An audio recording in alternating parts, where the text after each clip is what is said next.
Now, and here's the other question that I have when you evaluate these things. If you are going, let's just say that they cut both of them at the same time and had somebody else, whatever. Who gets picked up first on another roster? I don't know. Like, it might be Sloter. It might be, yeah. So, that's I just think his arm talent, his natural gifts are more than Mannion's. But yeah, Mannion is definitely, I think, more dependable, more reliable. So it's a difficult question to answer. But Jim, if Corey Vedvik both kicks and punts for you, why can't he play quarterback for you? Either he play quarterback, or you can keep three quarterbacks. Then, if you got one kicker and punter, I don't think that's going to happen. But it's just it's Simmer actually it's crazy. Vedvik place kick tonight. Yes, he did. Punted. It's unbelievable. He kicked an extra point. It's unbelievable. And then he put Matt Weil out there at the end to punt. Like, what?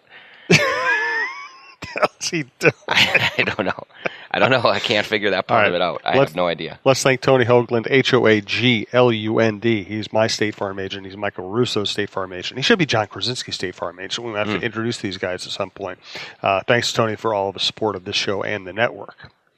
Hey, Minnesota sports fans. This is your local State Farm agent, Tony Hoaglund. I need you all to ask yourselves this question. If you're in an at-fault car accident and you are sued for $700,000, how much of that $700,000 will my current insurance company pay?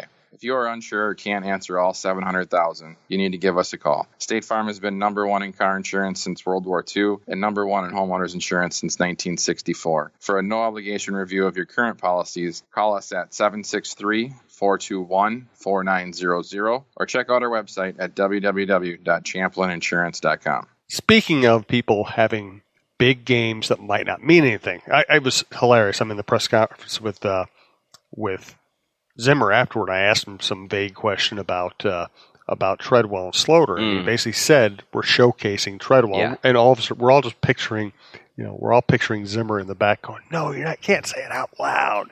You can't say it out loud." Yeah, So I was in the same press conference, and I had my notebook out, and I usually jot down notes of meaningful things, and I had two notes from the entire press conference. The first note was, we haven't made a decision yet, which is referencing the kicking situation. And the second note was, we're showcasing him a little bit. And so one was a lie and one was way too honest. Do you have a 6th round pick you might want to throw this way? Please, did you see some of his catches? Oh my God. Yeah, it's interesting. And Treadwell was interesting in the locker room afterward, kind of saying that he sees himself as the underdog right now and openly admitting that there are undrafted guys that are playing better than him and performing better than him. Everyone knows the writing is on the wall, and which means that everyone in the league knows the writing is on the wall, and so there's probably a very unlikely scenario that any team would give up any kind of asset because they know he's going to be out on the street if they want him. But could they trade Treadwell for a punter? Well, that's just, that gets us back to their whole kicking situation. Like, you just gave up a 5th round pick for this guy. Like, he's going to be on the team. Probably your punter. He's your punter. Like, he came what in. are we doing? So, like, nobody's going to give you a 5th or 6th for Laquan Treadwell. Probably not, I guess. Or Matt Weil. And so, like, what are we doing here? What are we doing here is what I'm trying to figure out. I don't know. It's hard to figure out. But look, on the Treadwell side of things, I see a little bit of a comparison to Wiggins in that, like, look, Wiggins has accomplished a hell of a lot more than Treadwell. And so Treadwell's a bust right now. Yes. Flat out bust. But, like, he does have physical tools that you look at and you say, God, if we could just get him going in the right way, we'd be okay. And so I understand why they keep giving him opportunities, and one of the reasons probably is that cutting him does them no good right now. But he's a big, strong dude. And you just figure, like, if they could ever figure that part of it out. And I'll give him credit. At least great. he caught the ball tonight. He did catch the ball so tonight. Often his problems plays. have been he's standing there open and he drops the ball. Yeah, he made a few plays, and he did. Yeah, and again, against lesser competition, but that's a start, at least. He made a couple of catches in traffic that were not easy by any stretch of the imagination. So, I mean, from that aspect of it, compared to some of the nightmares that he has had on the field, good. Yeah. But still a long ways away. It sure seems like if BB is going to be your holder, which he did most of the holding tonight, he's probably your third receiver too. Yep. So that has been decided. Then you look at how many receivers you keep. Do you keep 5 or 6? And I'm guessing 5. That's what I'm thinking too. And so if that's the case, it's probably BB. Zylstra got in tonight and looked okay. And he's a good special teamer, and he's getting better. Yep, and so you look at a few other guys that I think will have upside that Treadwell won't have, and a team would have to be really, really desperate to give up anything of value for him, just like the Vikings were really desperate to give up something of value for Corey Vedvik. 3 quick topics: Thielen, Holton Hill, Russell Wilson to wrap up the show. Thanks to Bite Squad, bitesquad.com. Breakfast, lunch, dinner, your house, somebody else's house, work, wherever, whenever. Save you a lot of time, save you hassle. BiteSquad.com, promo code TALKNORTH to get your first delivery fee waived. Thanks to Bite Squad for sponsoring the program. I was thinking about Adam Thielen, and we give the Vikings credit for finding this gem, this unpolished stone, and turning him into an all-pro. But the reality is also, if they really knew how good he was, he wouldn't have been playing. Chase Ford had more targets in 2015 or 2014 than Adam Thielen did. I mean, he played behind some mediocre players, and they didn't even put him on the field. Yeah, and I think that, though, in that situation, when a guy does come in and he is like not only undrafted, but like not even on the radar, like had to try out to get a look to be an undrafted guy, essentially, I understand a little bit of it if I'm a coach and I'm looking at this guy and like, is he really that good? Like, is he really going to be able to, okay, it's one thing to do it in practice. What happens in preseason? Okay, it's one thing to do in preseason, but what happens when he's going against Darrelle Revis? Like, that's the kind of thing that a player like him, when you start out at Minnesota State and you are a white receiver who even had a great career, but like you're coming from that back door in, you don't get to sneak in. You have to like kick it down off of the hinges and really just grab people and show them, yes, I can do this. And that sometimes takes some time. At least eventually they got to a point where there's like, look, this guy, every time we give him a chance, he shows up. And so we got to keep giving him more and more. And it did eventually happen.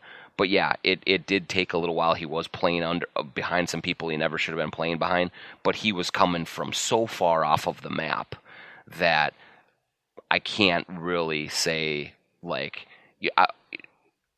I watched him in college. I watched a few of their games. I went down there when they had the whole coach debacle thing, and I watched him play. He played really well, but I can't say like, oh, that guy's an NFL player. Like, you just never even thought about it that way. So I do think it was like he had to make believers out of a lot of people. Sometimes that takes a little bit of time to do.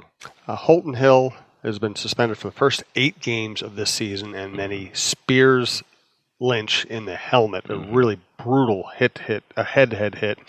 I guess we know why he went undrafted. Yeah. I think it was not only I think not only the off the field issues and like with the substance abuse and things like that, but yeah, I think that incredible athletic gifts, but not a whole lot going on upstairs sometimes and making mental errors because he has had a really good camp in terms of they really need him as a performer, especially with Mike Hughes.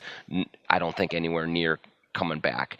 So it's really a shame that he is going to be, suspended for the 8 games. But yeah, you see plays like today, and then you see his actions off of the field, and that is why he's not drafted. Is that he has the physical ability to have been a high pick in I don't know what first round, but like certainly in the first couple of days of the draft. Yeah, I would say a third rounder, yeah. Third round talent. Coming from Texas and, coming from a really good school and competitive, but he had just so many of these other things that you had to worry about that have come to fruition at the pro level as well. I mean, I don't blame the Vikings for taking a chance on him as an undrafted guy and seeing if you can make it work, but shoot, man. Just mistakes. Multiple mistakes, and it's too bad because they really do need a player of his caliber to help them. Last note is a lament. Russell Wilson, I loved watching him play in college. 2012. So the Vikings are invested in Christian Ponder. They take Matt Khalil with their first pick. He was a very good player his rookie year. I don't know what happened to him after that. It was a combination of injuries, whatever it was. But he was a very good player his rookie year. Take Harrison Smith later in that round. He's a great player. Third round, they take, I think, Josh Robinson. Yep. 66th pick. Russell Wilson goes 75th pick. And I know it's way too easy to go back and look at drafts and say, they should have done this. I know how hard drafting is. I know Russell Wilson was not a classic pro-style quarterback. But I just think about what this franchise would be like, and not just how much more they might have won, but how much more fun it would have been to see Russell Wilson and Adrian Peterson in the same backfield. See Russell Wilson thrown to Adam Thielen and Stephon Diggs. It pains me that it could have happened here. Yeah, I mean, in fairness to the Vikings, everyone missed on Russell Wilson multiple times. Absolutely. So that kind of thing does happen. But yes, if they would have gotten that right, it would have changed everything for them. I mean, he is exactly what they have been searching for forever and ever. They thought they had it with Teddy, and then everything went sour. But I at that point, I do remember just how committed the Vikings were to making it work with Christian Ponder. Like, they went out on a limb for this guy. They forced it, and they were resolute that the light bulb was eventually going to come on. And then he goes to the playoffs in 2012, and they're really all in. And he played relatively well. He wasn't a world beater, but he played well, and you thought, okay, maybe he's taking another step. And I still remember when they went to Green Bay for that playoff game, they're like, oh my God, Christian Ponder's hurt. They're screwed. They're screwed. And it was true. And it was true.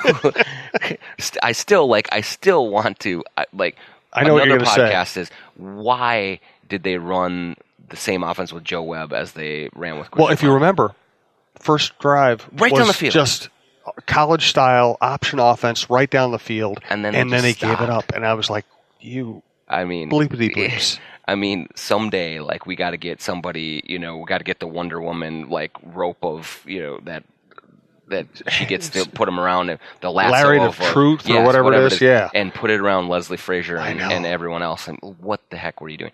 But I digress. They really thought that that he. I don't know if they didn't really think it, but they wanted to think it. They talked themselves into it. They did, yes. And they're like, we can't admit defeat on this, and that's always the worst mistake that you can make. Is not necessarily the first one, which everyone makes mistakes in the draft, but you have to realize the mistake, especially at quarterback, sooner than they did with Ponder. Whether that would have meant they would have taken Russell Wilson or somebody else or whoever, they just did not admit that mistake soon enough. They were too prideful of that, and it really did cost them.